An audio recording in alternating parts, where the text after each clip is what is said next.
मित्रों, एक सवाल पूछा गया है कि शेयर मार्केट में मुझे निवेश करना है, तो क्या जून का महीना मेरे लिए सर्वोत्तम होगा या नहीं।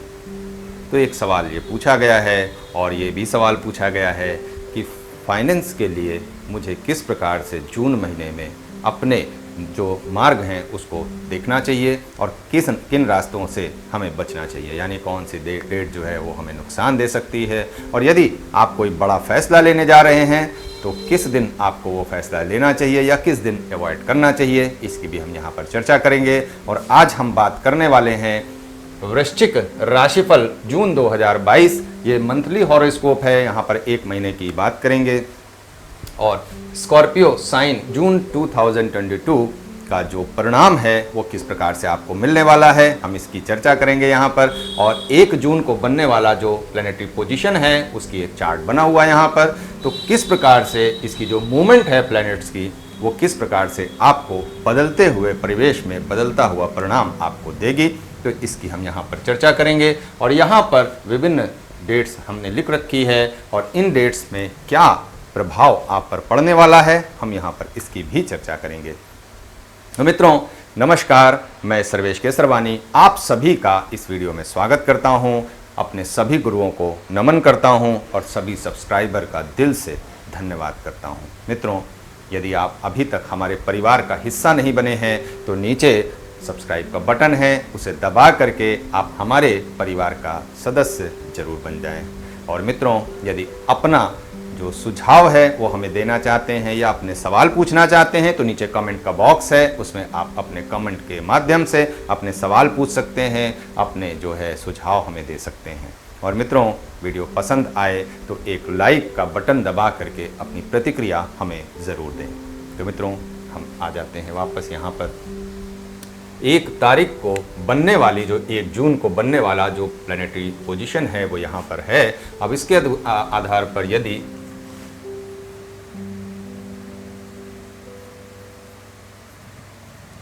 लगन खाली है और दूसरा भाव खाली है, तीसरे भाव में आपके प्लूटो बैठे हुए हैं, शनि की पोजीशन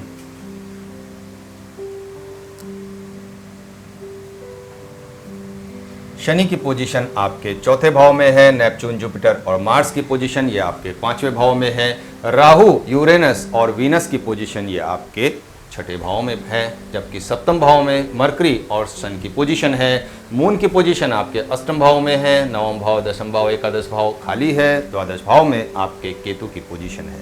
तो यहाँ पर ये इस दिन बनने वाली जो प्लैनेटरी पोजीशन है वो है। अब यहाँ पर जो बदलते हुए जो ट्रांजिट्स हैं, जो प्लैनेट्स का जो राशि परिवर्तन होगा उसके आधार पर यहाँ पर डेट्स हैं। अब इसमें अगर बात करें तो सबसे पहले यहाँ पर ये देख लेते हैं कि क्या इस वक्त जो चार्ट का सिनारियो बना हुआ है वो किस प्रकार से आपको प्रभावित करता है, किस प्रकार से आपकी जो मनोदशा है उसको जो है डायरेक्शन देता है। तो अब यहाँ पर आप देख सकते हैं कि जो शनि की पोजीशन है वो आपके चौथे भाव में है, और यहाँ पर जो लोग नेटवर्किंग का क्षेत्र चूज़ करते हैं और यहाँ पर नेटवर्किंग का काम करते हैं, मार्केटिंग फील्ड में काम करते हैं, अपने घर से कोई डिस्ट्रीब्यूशन का काम करते हैं, तो यहाँ पर ये जो उनकी स्थिति है, यहाँ पर ये पोजीशन या इनकी जो है बहुत अच्छी होने वाली है और यहाँ पर इनके लिए ये एक लाभ का संकेत यहाँ पर देता है। अब यहाँ पर अगर देखें तो 5वां भाव काफ़ी स्ट्रॉन्ग है और यहाँ पर नेपच्यून जुपिटर और मार्स की पोजीशन यहीं पर है और राहु की पोजीशन यूरेनस और वीनस के साथ यहीं पर है। तो ये जो हिस्सा है ये काफ़ी वेटेज रखता है अपना पूरे बर्थ चार्ट में। तो अब यहाँ पर यदि मरकरी और सन की भी पोजीशन देख लें और मून की, तो आपका एक ये जो सेक्शन है वो काफ़ी स्ट्रॉन्ग हो जाता है। तो यहाँ पर ये जो रिज़ल्ट निकल करके आता है इस सेक्शन का, तो वो यही आता है कि दूसरों को जो है एडवाइस देना हो या बैक एंड पे अपना काम करना हो, ऑफिस वर्क करना हो, इसके लिए ये समय बहुत ज़्यादा उपयुक्त है आप सभी के लिए। जो रिसर्चर हैं, जो रिसर्च के फील्ड में काम करते हैं, उनके लिए भी ये समय अच्छा होने वाला है, क्योंकि रिसर्च का जो फील्ड है वो आपके लिए। और दूसरी बात ये भी है कि जो लोग साथ मिल करके दूसरों के साथ, यानी कोई जॉइंट वेंचर करना चाहते हैं, कोई पार्टनरशिप करना चाहते हैं, तो यहाँ पर उसके लिए भी ये समय अच्छा है। कोई सर्विस प्रोवाइडर का काम करते हैं डेली, जिसमें सर्विसेज देनी होती है, उन सब के लिए ये स्थिति जो है वो बहुत अच्छी बनी हुई है इस वक्त। तो यहाँ पर यदि आप में से जिसका भी इस तरह का काम हो, वो बहुत अच्छा जो है इस समय उनकी अपॉर्चुनिटी है, यहाँ पर उन्हें लाभ लेना चाहिए। अब किस दिन लेना चाहिए, हम इसकी बात करते हैं। तो यहाँ पर यदि डेट की बात करें तो 4 जून को यहाँ पर मरकरी की पोजीशन रेट्रो से फॉरवर्ड हो जाएगी, और जब ये मरकरी रेट्रो की पोजीशन से फॉरवर्ड हो जाएंगे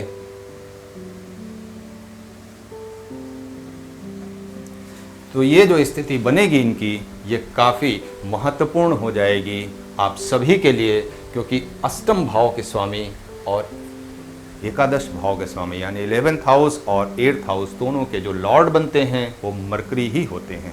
और जब ये फॉरवर्ड की पोजीशन में आएंगे तो आपका 8th हाउस और 11th हाउस दोनों स्ट्रांग हो जाएगा।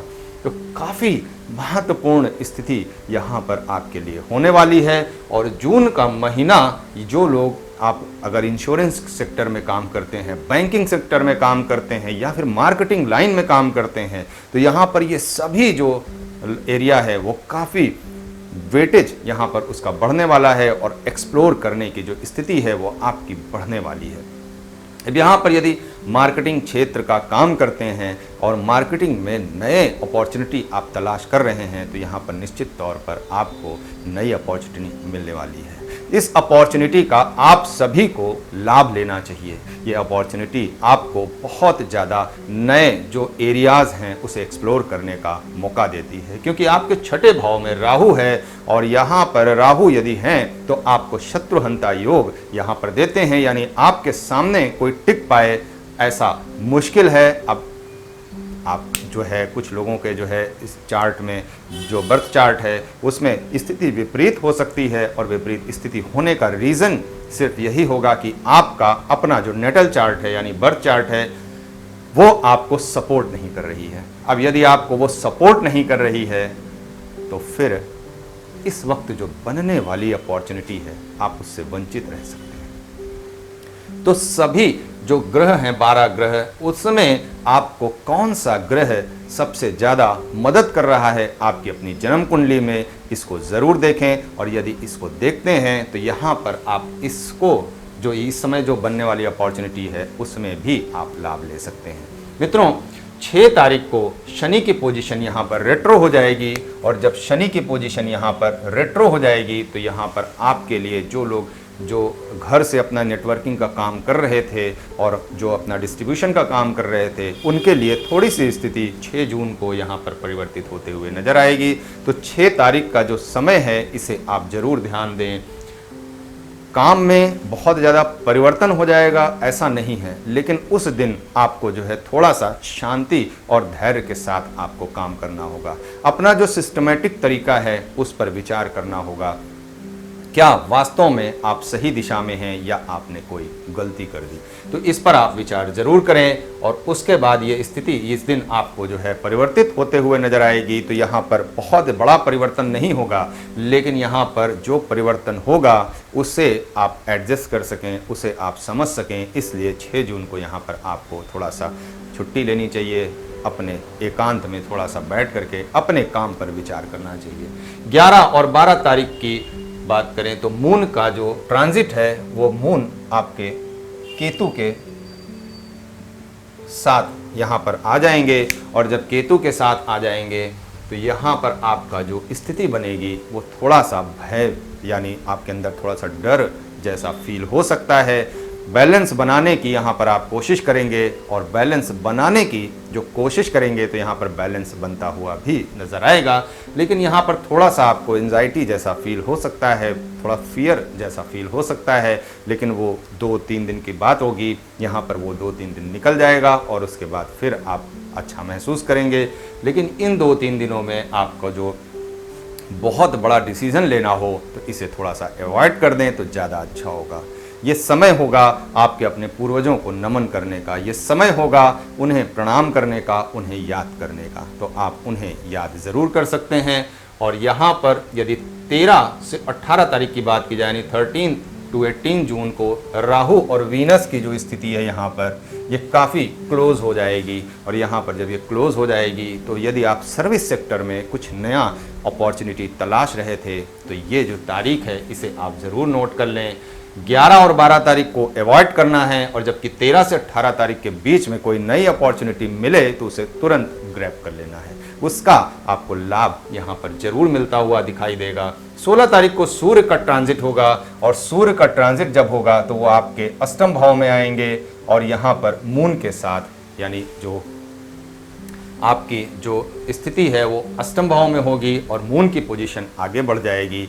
तो यहाँ पर जो ये स्थिति बनेगी वो काफ़ी आपको, जैसा मैंने अभी कहा कि आप यदि आप उसमें हैं, आप नेटवर्किंग में हैं, या फिर जो है आप मार्केटिंग क्षेत्र में काम कर रहे हैं, या फिर आप इंश्योरेंस बैंकिंग सेक्टर में हैं, तो यहाँ पर आपको ये स्थिति लाभ पहुँचाते हुए ही नज़र आएगी। यदि आप मार्केटिंग का काम कर रहे हैं तो यहाँ पर नई जो आपके अंदर वाणी है वो यहाँ पर बढ़ते हुए दिखाई देगी, और आपको जो आपके जो बोलने का जो एक आर्ट है आपके अंदर वो यहाँ पर बढ़ता हुआ ही दिखाई देगा। तो इसलिए मार्केटिंग का काम यदि आप करते हैं तो आपके लिए बहुत अच्छी अपॉर्चुनिटी है। 19 जून की बात करें तो सैटर्न, मून और वीनस और मरकरी, इनका जो है एक राशि परिवर्तन होने वाला है। तो यहाँ पर मून की पोजीशन हो जाएगी, और यहाँ पर जो आपके वीनस हैं उनका एक ट्रांजिट होगा, और यहाँ पर मरकरी के घर में वीनस की पोजीशन आ जाएगी। तो यहाँ पर मरकरी और वीनस ये काफ़ी क्लोज आ जाएंगे। और इस दिन आप, मैं फिर कहूँगा कि यदि आप सर्विस सेक्टर में कोई, आप जो है ज्वेलरी सेक्टर में भी यदि आप जो है कोई जॉइंट वेंचर करना चाहते हैं, कोई पार्टनरशिप करना चाहते हैं, कोई नया पार्टनरशिप करते हैं, या फिर अगर आपने पार्टनरशिप कर रखी है तो यहाँ पर रिलेशनशिप आपके अच्छे होने वाले हैं, और यहाँ पर उससे आपको गेन भी होने वाला है। 21 जून में जुपिटर, मार्स, मून और नेपच्यून की पोजीशन आ जाएगी, यानी मून की पोजीशन आगे बढ़ जाएंगे मून, और यहाँ पर आपके आ जाएंगे पंचम भाव में। तो एक सवाल पूछा था कि क्या जून का महीना शेयर बाजार में निवेश के लिए अच्छा है, क्या हम यहाँ से लाभ कमा सकते हैं? तो ये निश्चित तौर पर ये इस समय जो पोजीशन बनेगी 21 को, ये आपका स्टॉक मार्केट के लिए आपका जो है काफ़ी पॉजिटिव टाइम आ जाएगा आपके लिए। तो यहाँ पर ये एक जो है मैंने डेट बताई है, यहाँ पर तो ये आपके लिए पॉजिटिव होंगे ही, ये 2-3 दिन आप अच्छा गेन कर सकते हैं। लेकिन यहाँ पर देखिए नवमेश जो बनते हैं वो भी मून बनते हैं, और आपका जो सेकंड हाउस के लॉर्ड बनते हैं वो जुपिटर हैं, और जुपिटर की दूसरी राशि आपकी पाइसेस साइन है, और पाइसेस साइन में ही जुपिटर की प्लेसमेंट है। पाइसेस साइन के सेकंड लॉर्ड जो बनते हैं वो नेपच्यून बनते हैं, वो भी पंचम भाव में है। मार्स की पोजीशन भी यहीं पर है। तो आपका जो पूरा फोकस होने वाला है वो शेयर बाजार तो होगा। शेयर बाजार के साथ साथ आप पार्टी जो है वो भी ऑर्गेनाइज कर सकते हैं, पार्टी का हिस्सा बन सकते हैं, या पार्टी खुद भी ऑर्गेनाइज कर सकते हैं। थोड़ा अपनी खुशी के लिए थोड़ा सा आप इन्वेस्टमेंट कर सकते हैं, थोड़ा आप अपनी खुशी के लिए अपना जो है घूमने फिरने जो है वहाँ पर भी आप जा सकते हैं। तो यदि आपको लाभ की स्थिति दिखाई देती है और लाभ होता है तो यहाँ पर आपको अत्यंत प्रसन्नता होने वाली है। इस प्लेजर का आपको जो है आपको बेनिफिट मिलना चाहिए, और यहाँ पर जब आपको बेनिफिट मिलेगा तो वो आपके पैसों में कन्वर्ट हो सकता है, आपकी अपनी नॉलेज में कन्वर्ट हो सकता है, आप जो एक्यूमुलेट करते हैं नॉलेज उसमें कन्वर्ट हो सकता है। तो यदि आप स्टूडेंट हैं तो भी ये आपके लिए अच्छा है, और यदि आप इन्वेस्टर हैं तो ये भी आप स्थिति जो है तो ये भी स्थिति आपके लिए अच्छी ही होने वाली है। तो यहाँ पर हर प्रकार से आप जो है अच्छी स्थिति में ही प्रवेश करेंगे। तो इस दिन को आप नोट कर लीजिए। और यदि आप कोई बड़ा फैसला लेने जा रहे हों अपने एजुकेशन के क्षेत्र में, क्योंकि देखिए हायर एजुकेशन का भी नवम भाव है, और हायर एजुकेशन के साथ साथ आपकी नॉलेज का भी आपका पंचम भाव है। तो हायर एजुकेशन और नॉलेज ये यहाँ पर इस समय मिल रहे हैं, उन्हीं के जो ये पंचम भाव है ये आपका स्ट्रांग हो रहा है और यहाँ से यदि तृतीय भाव को सपोर्ट मिल रहा है तो ये स्थिति आपके लिए हर प्रकार से अच्छी होने वाली है। इसका लाभ आपको जरूर लेना चाहिए क्योंकि ऐसी अपॉर्चुनिटी बार बार नहीं आती है। यहाँ पर अभी से इसकी प्लानिंग शुरू कर दीजिए और जून के महीने में अच्छा लाभ उठाइए। 24 की बात करें तो राहु और मून का जो एक संयोग बनेगा, राहु और मून, तो यहाँ पर आपकी जो मून की पोजीशन आ जाएगी और यहाँ पर मून और राहु जब मिलेंगे तो यहाँ ये भी स्थिति, जो लोग सर्विस यानी जॉब वर्क का काम करते हैं उनके लिए बहुत अच्छी पोजीशन यहाँ पर बनते हुए दिखाई देती है। यहाँ पर जब सूर्य की स्थिति होगी, यहाँ पर मून की स्थिति होगी तो ये दोनों एक दूसरे को सपोर्ट करते हुए दिखाई देंगे और आपके दशमेश बनते हैं सूर्यदेव।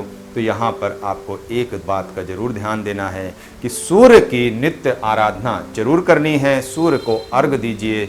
इससे आपको हर प्रकार से अपने बिजनेस में, अपने जॉब में, अपने प्रमोशन के लिए आपको यहाँ पर, यदि आप सरकारी जॉब यानी गवर्नमेंट जॉब भी करना चाहते हैं और उसमें प्रमोशन चाहते हैं तो ये सभी स्थितियाँ आपके लिए बेनिफिट होंगी यदि आप सूर्य की आराधना करते हैं। 26 तारीख की बात करें तो मून, मरकरी और वीनस यानी मून की पोजीशन फिर यहाँ पे आ जाएगी और ये जो स्थिति बनेगी ये आपके लिए फिर से एक बार 7th हाउस पे आपका फोकस आएगा और यहाँ से जुड़ा हुआ जो भी आपका जो फैसला है वो यहाँ पर महत्वपूर्ण रोल प्ले करेगा। मून और के साथ साथ मरकरी की जो पोजीशन है वो फॉरवर्ड होगी और साथ में वीनस होंगे, तो यहाँ पर एक नए रिलेशनशिप का जो है वो भी आप शुरुआत कर सकते हैं। और यहाँ पर जो रिलेशनशिप के साथ साथ यदि आप अब्रॉड जाना चाहते हैं, कहीं पर दूर पढ़ने जाना चाहते हैं या फिर अब्रॉड जा करके कोई अपना जो है बिजनेस शुरू करना चाहते हैं किसी के साथ मिल करके, तो ये स्थिति आपके लिए काफ़ी फेवरेबल बनती हुई नज़र आ रही है। मैं बार बार एक बात को, शब्द को जरूर दोहराता हूँ कि यदि आपकी जन्म कुंडली आपका समर्थन नहीं करेगी तो आपको समस्या हो सकती है, इसलिए अपनी जन्म कुंडली को भी एक बार ज़रूर देखें। मैं जब यहाँ वीडियो शुरू करता हूँ तो हो सके तो अपनी जन्म कुंडली आप निकाल लीजिए और उसमें भी इन ग्रहों की पोजीशन को देखिए। जितना ज़्यादा आप अच्छे से एनालाइज करेंगे अपनी जन्म कुंडली को, उतना ही सटीक आपको जो है रिजल्ट भी यहाँ मिलता हुआ दिखाई देगा। यहाँ पर जो रिजल्ट मैं बताता हूँ 100% श्योर होता है, लेकिन उसके साथ साथ मैच करना चाहिए आपकी जन्म कुंडली भी। 29 तारीख की बात करें तो चंद्रमा की जो पोजीशन है वो सूर्य के साथ आ जाएगी, यानी मून और प्लस सन यहाँ पर फिर से अष्टम भाव में आ जाएंगे। तो ये एक जो समय होगा वो यहाँ पर आपको, जो लोग इंश्योरेंस सेक्टर में हैं उनके लिए तो अच्छा समय हो सकता है, जो रिसर्चर हैं, जो रिसर्च के फील्ड में हैं उनके लिए ये समय अच्छा ज़रूर हो सकता है। किंतु यहाँ पर यदि देखा जाए तो ये मृत्यु तुल्य कष्ट देने का भी भाव होता है, तो यहाँ पर आपको मृत्यु तुल्य कष्ट भोगने का जो समय है वो भी यहाँ पर दिखाई देता है। लेकिन क्या वास्तव में ये कष्ट भोगना जरूरी है? तो ऐसा बिल्कुल नहीं है। ये समय आपका अमावस्या का समय होगा और अष्टम भाव ही आपका जो स्ट्रांग होगा। और यहाँ पर यदि देखें तो साइन भी 8th साइन है यानी स्कॉर्पियो साइन, और इसके जो लॉर्ड बैठे हैं वो आपके 3rd हाउस में बैठे हैं। तो यहाँ पे जो एक स्थिति निकल करके आती है वो मैं फिर कहूँगा कि अपने पूर्वजों को नमन करें, उनका ध्यान करें, उनका आशीर्वाद लें। सारी समस्याओं का जो समाधान है वो बड़ी ही आसानी से हो जाएगा। कोई यदि आपको रास्ता न मिल रहा हो तो नए रास्ते भी यहाँ पर आपको बड़ी ही आसानी से मिल जाएंगे। यहाँ पर आपको उसका जो बेनिफिट है वो ज़रूर लेना चाहिए। अब यहाँ पर एक दूसरा सवाल था कि अपने जो पैसे हैं उसको हम कलेक्ट करना चाहते हैं तो क्या हमें कोई दिक्कत होगी या नहीं होगी? तो यहाँ पर आपको कलेक्ट करने में कोई विशेष परेशानी इस चार्ट में दिखाई नहीं देती है। तो मित्रों, यदि बात की जाए स्कॉर्पियो साइन की तो यहाँ पर जो उनका जो नेचर होता है, एक बेसिक जो स्वभाव होता है वो काफ़ी दृढ़ निश्चयी होते हैं। डिटर्मिनेशन उनके अंदर बहुत ज़्यादा होता है। अपनी सोच के आधार पर वो किसी भी कार्य को जो है उसका निष्कर्ष निकालने की क्षमता रखते हैं। लेकिन समस्याओं का भी जो है यहाँ पर उनके अंदर कोई कमी नहीं होती है, क्योंकि ईर्ष्यालु स्वभाव होता है। और ईर्ष्यालु स्वभाव जब होता है तो यदि वो अपने ईर्ष्यालु स्वभाव को कंट्रोल नहीं कर पाते हैं तो यहाँ पर उनके साथ बहुत ज़्यादा समस्या होने लगती है। अब यहाँ पर यदि और देखें तो संवेदनशील बहुत ज़्यादा होते हैं और संवेदनशील होने की वजह से उनका जो मतलब वो हर्ट हो जाता है, और जब वो हर्ट हो जाता है तो बदला लेने की जो प्रवृत्ति इनके अंदर उत्पन्न होती है वो बहुत ज़्यादा दिक्कत करती है इनको। शक्की स्वभाव इनके अंदर जन्म ले लेता है, और ऐसा कब होता है? जब इनके अंदर पॉजिटिविटी की कमी हो, निगेटिविटी ज़्यादा हो। क्रिटिसाइज़ करना इनके लिए बहुत नॉर्मल सी बात होती है, दूसरों को क्रिटिसाइज़ करते हैं, और यहाँ पर ये जो स्थिति है मैंने जो चारों पांचों बताई है ये काफ़ी निगेटिव हो जाती है। यदि आपके अंदर दृढ़ निश्चय है तो दृढ़ निश्चय करिए अपनी पॉजिटिविटी को ऊपर करने के लिए। अपनी पॉजिटिविटी से समाज को एक नया रास्ता दिखाइए, क्योंकि ये जो क्षमता है ये सिर्फ स्कॉर्पियो के अंदर होती है। मित्रों, यदि आप कंफ्यूज हैं, परेशान हैं और अपने चार्ट को नहीं समझ पा रहे हैं तो कृपया उन्हें अपना जो है चार्ट का एनालिसिस करवाना चाहिए। अपने चार्ट का एनालिसिस करवा करके अपनी जो स्थिति है उसे समझना चाहिए। आप किस फील्ड में काम कर रहे हैं और आपको कहाँ आगे बढ़ना चाहिए, इन सब बातों का जो जानकारी है वो आपको होनी जरूरी है। मित्रों, यदि आप एनालिसिस करवाना चाहते हैं तो नीचे स्क्रीन पर आपके नंबर चल रहा है, व्हाट्सएप नंबर है, ये एक पे सर्विस है और यहाँ पर आप संपर्क करके अपने चार्ट का एनालिसिस करवा सकते हैं। मित्रों, आज की वीडियो में यहीं तक रखते हैं। उम्मीद करता हूँ कि आप हमारे परिवार का सदस्य अब तक बन चुके होंगे और एक लाइक का बटन निश्चित तौर पर दबा दिया होगा। अपने सुझाव अपने कमेंट के माध्यम से हमें ज़रूर दें। मिलते हैं अगली वीडियो में, जहां हम बात करेंगे सजिटेरियस साइन की, यानी धनु राशि की। तब तक के लिए नमस्कार।